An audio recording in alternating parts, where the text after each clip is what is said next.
Good afternoon, students. We have met again, and last time we read up to 150, line 150. It is Act 4, Scene 1, The Tempest. We read up to line 150. So today we start from line 151 with the speech of Ariel. So now what we have read was like that. Prospero has already given his consent in the marriage between Ferdinand and Miranda. He has already arranged a show of mask, using his magic skill and with the help of Ariel and all other subordinate spirits who are under Ariel's command. He has arranged a fascinating mask for the couple, Miranda and Ferdinand. They have devoured their beautiful arrangements. Prospero was also, he was cherishing the creation of which he was the orchestrator. So what happened in the middle of the mask? Something he recalls, and he immediately dismisses the whole mask and calls Ariel. Ariel also informed him that yes, I was also aware of this thing, and I was about to tell you about Caliban, Stefano and Trinculo, but I was afraid you might get angry, and that's why I did not tell you anything. So right from here Ariel is telling that thy thoughts I cleave to, means I follow your thoughts closely. What's thy pleasure? What do you want? What do you wish for? Just you order it to me, and I will be here to perform it, to carry out your order. Prospero, spirit, we must prepare to meet with Caliban. Yes, they need to prepare, because why they need to prepare? Because an attack is imminent. Caliban, accompanied by Stefano and Trinculo, they are coming at Prospero. That's why they need to prepare themselves for their attack. My commander, when I presented Ceres, I thought to have told thee of it, but I feared lest I might anger thee. The thing which I was telling you, that Ariel was afraid whether Prospero might get angry if he informs him about the plan of Caliban, Stefano and Trinculo, three men of sin, in the middle of the mask. So he did not venture to inform it to Prospero. And now when Prospero himself recalls everything and summons Ariel to help him to ideate something, to prepare something to meet for these outlaws, I should say, for these drunkards, outlaws. Right then, now Ariel is disclosing the fact that I was about to tell it to you, but I could not. I dared not. So Prospero is telling that, say again, where didst thou leave these varlets? Yes, where did you leave these varlets? Means who? Trinculo, Stefano and Caliban, these three men of sin, these rogues, these outlaws. Where did you leave them last? I told you, sir, they were red hot with drinking, yes, so full of valor. This valor is nothing but Dutch courage. Because they were drunk, they could not measure the dangers, and that's why they ran into it. You know, there is a saying that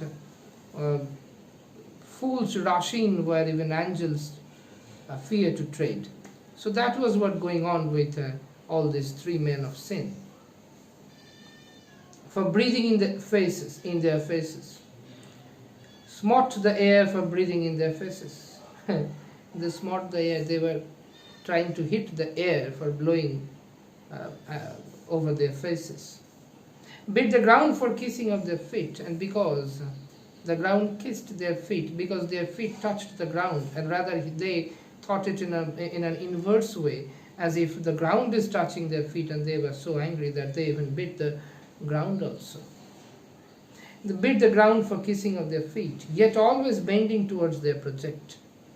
Then I bit my tabor, they bit air, they bit ground, and I bit my tabor, that particular musical instrument. And right then they were so concerned, they were so attentive towards it.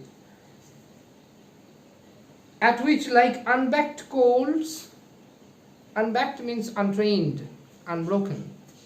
Same kind of allusion, same kind of mention, that kind of comparison you can also see in another Shakespeare drama which you have read last, that was Merchant of Venice.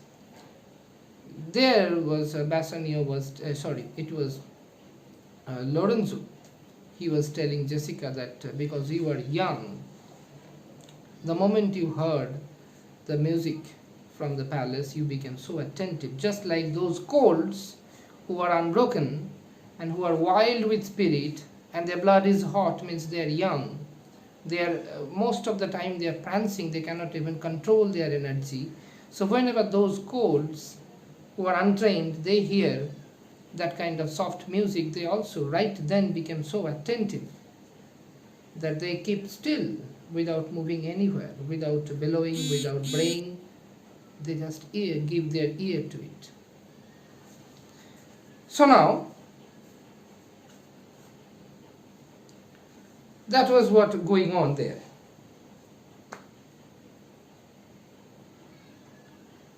So yes.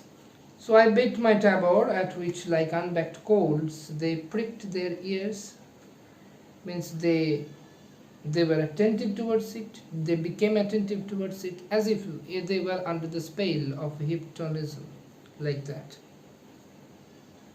Advanced their eyelids, means they looked at in that direction where from the music was coming. Lifted up their noses, as they smelt music, yes, as if they were smelling music. They lifted up their noses, exactly they are behaving like coals, twitching their ears, looking at the direction, and at the same time trying to smell and understand, comprehend what is going on there. So I charmed their ears, that cuff-like they my lowing followed through the toothed briars, sharp bushes, those sharp ends are compared to the to the teeth actually. So toothed briars, sharp furzes, again those furzes, bushes with pricks, pricking gauche and thorns, which entered their frail skins. It was very soft. At last I left them in the filthy mantled pool, kind of morass. There I left them. Beyond your cell, they are dancing up to the chins. By and by they are drowning. They are now to their teens, and they are desperately trying to get out of that morass. And the more that they are trying to get out of it, the more they are getting into it, getting stuck into it. So it is through the music that Ariel hypnotized them and made them follow his music, made them tread on the thorns that pricked into their soft flesh. They felt pain. And what I was telling, there was a load shedding actually while I was recording this video at downstairs, so I have to come to the roof. So this part will be from here.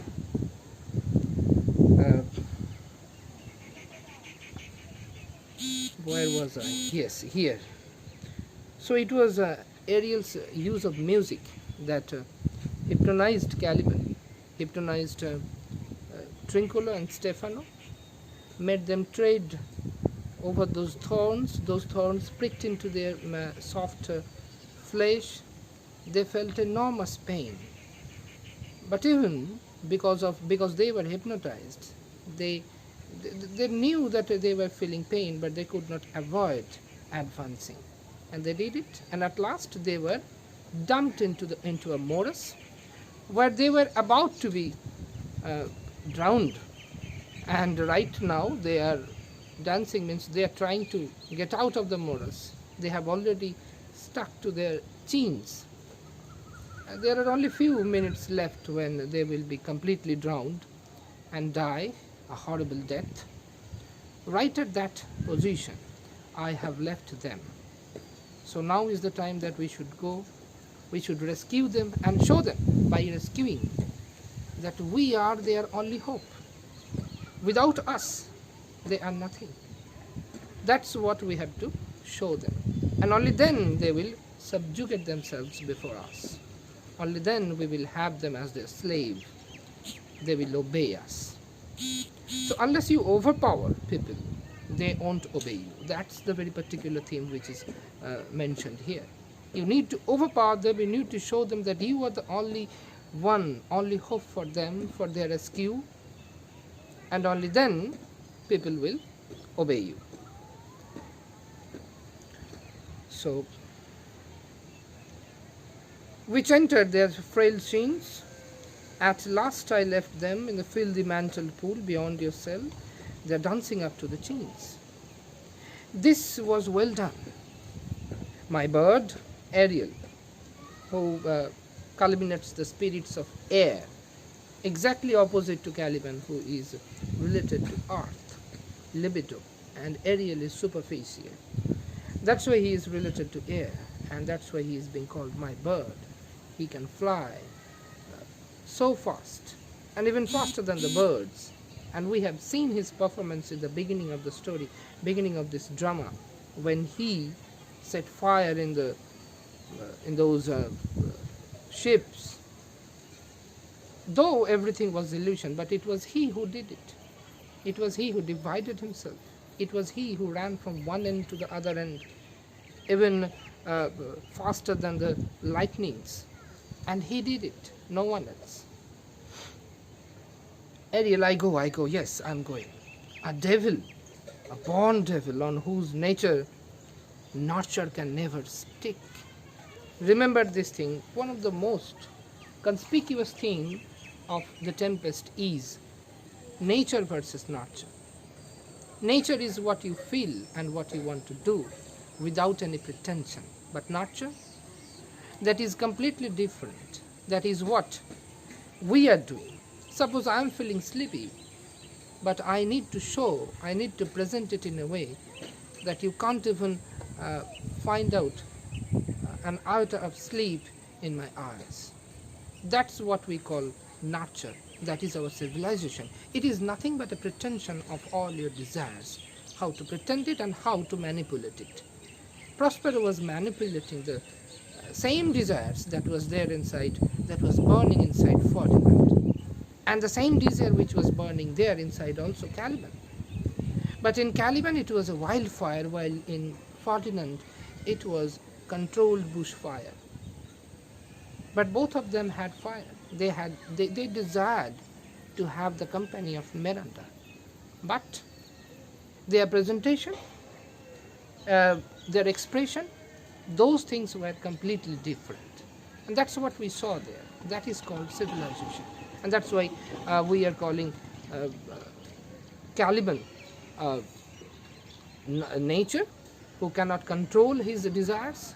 Whatever feelings is coming in his spine, he wants to directly express it through his limbs, through his actions, while the emotions emanating in the spine, in case of Ferdinand, is getting distilled in his brain and then coming into action, which are controlled and which are polished. So these members, they are civilized, they are nurture. Caliban, Ariel, these things are nature. Even Ariel, yes. There are so many times when Ariel was about to go beyond Prospero's control, and right then Prospero reminded him that how many times should I remind you that how I have saved you. What was your condition during last decade? Yes, 12 years. What was your condition there? How much pain did you encounter? How much pain did you experience? It was hell for you the last 12 years before I reached here and I saved you.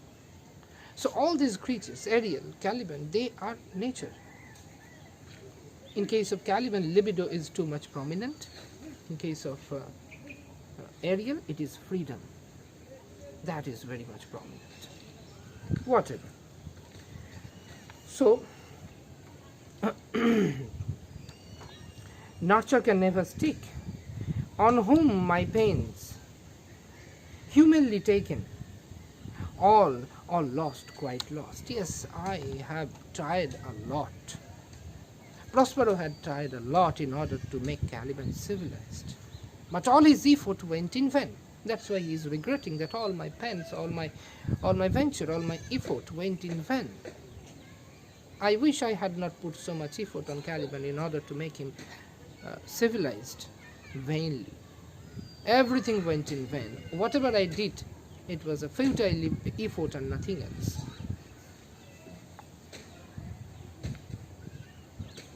And as with age his body uglier grows, he is becoming uglier.